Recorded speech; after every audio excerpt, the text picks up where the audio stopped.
Hey there. Remember when your mom used to tell you to brush your teeth every day? And you probably thought, why do I have to brush my teeth every day? Well, it turns out that brushing your teeth is a habit that people picked up because a man named Claude C. Hopkins. He was an advertiser who needed to convince people that brushing their teeth should be done every day. And he was successful in getting half the American public to brush their teeth every day and even pay for his toothpaste. How did he do it?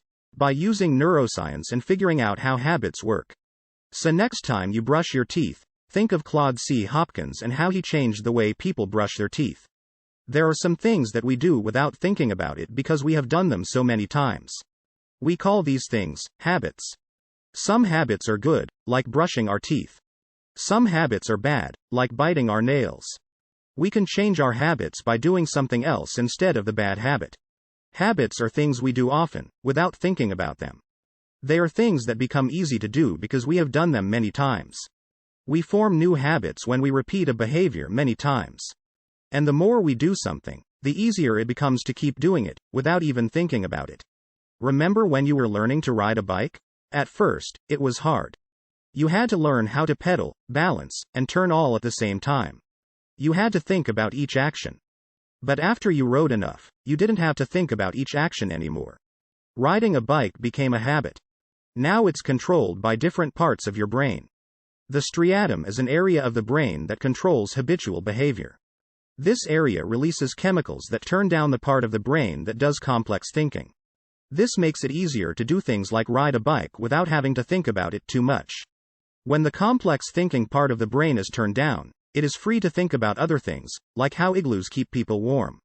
Let's go back to Claude Hopkins and his toothpaste scheme. Claude realized that habits have three key ingredients: a cue, a behavior, and a reward.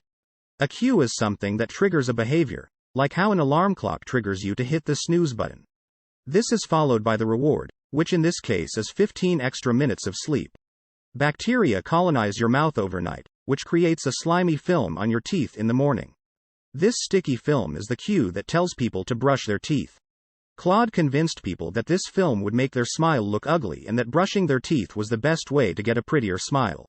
He understood that with the right cue and reward, you could get people to do almost any behavior you wanted. But he didn't know that rewarding a behavior can actually create a craving for that behavior, which makes habits very strong. Scientists have found that there are some neurons in the brain that give us chemical rewards. Once we learn that a certain behavior results in a reward, those neurons start firing even before we do the behavior. This is what causes us to crave things, and why we want popcorn when we go to the movies, or why it's hard to break bad habits.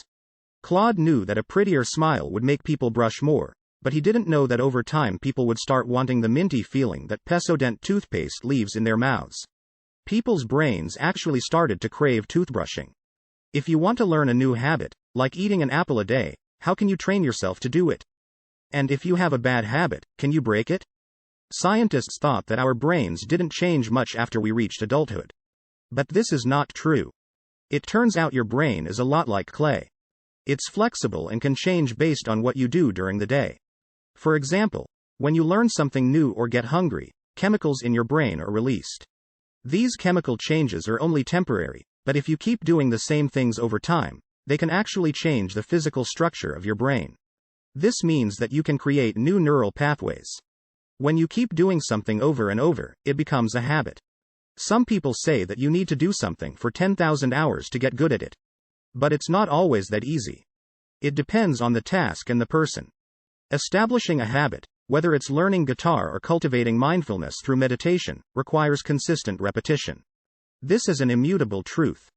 The reason bad habits are so hard to break is because you have made new neural networks in your brain.